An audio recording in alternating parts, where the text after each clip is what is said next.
It's an amazing day, beautiful souls, and thank you guys so much for joining me on another episode of Let's Break Down This Bible. And today we're going to get through Genesis chapter 44. And it is entitled, A Silver Cup in a Sack.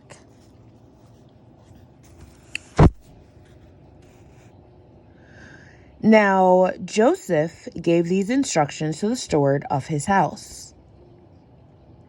Fill the men's sacks with as much food as they can carry, and put each man's silver in the mouth of his sack.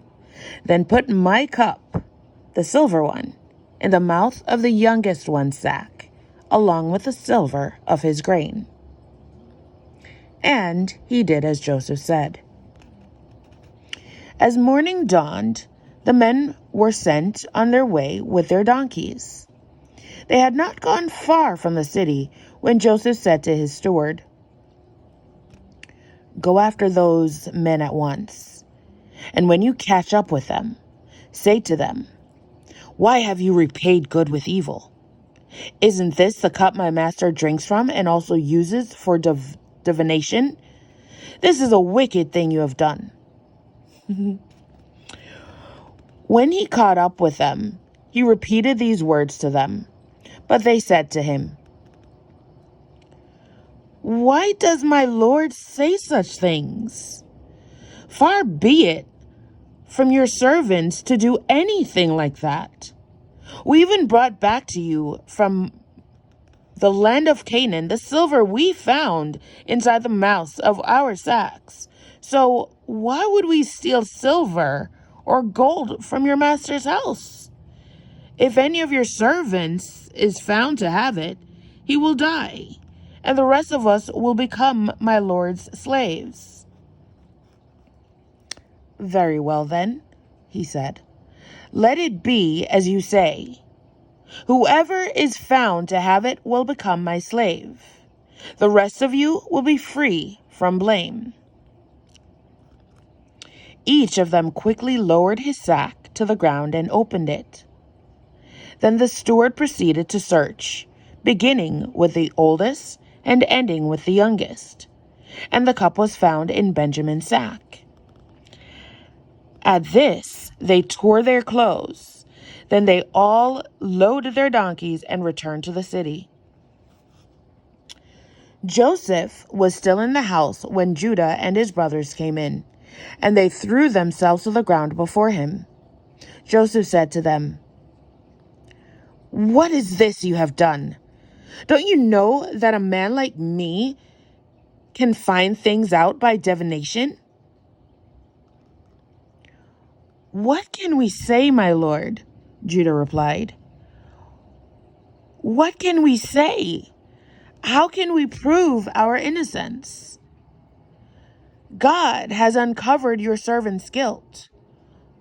We are now my lord's slaves, we ourselves and the one who was found to have the cup." But Joseph said, "Far be it from me to do such a thing. Only the man who was found to have the cup will become my slave. The rest of you go back to your father in peace." Then Judah went up to him and said, "Please, my lord, let your servant speak a word to my lord. Do not be angry with your servant, though you are equal to Pharaoh himself. My lord asked his servants, 'Do you have a father or a brother?' And we answered, 'We have an aged father, and there is a young son born to him in his old age. His brother is dead, and he is the only one of his mother's sons left, and his father loves him.'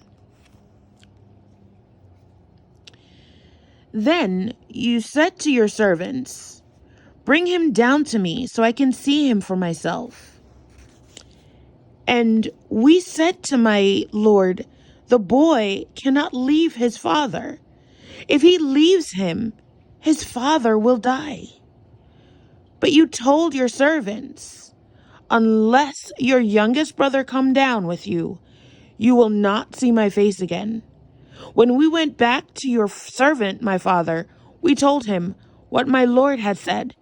Then our father said, go back and buy a little more food. But we said, we cannot go down.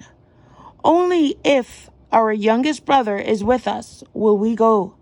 We cannot see the man's face unless our youngest brother is with us. Your servant, my father, said to us, you know that my wife bore me 2 sons. One of them went away from me, and I said, he has surely been torn to pieces, and I've not seen him since. If you take this one from me too, and harm comes to him, you will bring my gray head down to the grave in misery. So now, if the boy is not with us when I go back to your servant, my father, and if my father, whose life is closely bound up with the boy's life, sees that the boy isn't there, he will die. Your servants will bring the gray head of our father down to the grave in sorrow. Your servant guaranteed the boy's safety to my father.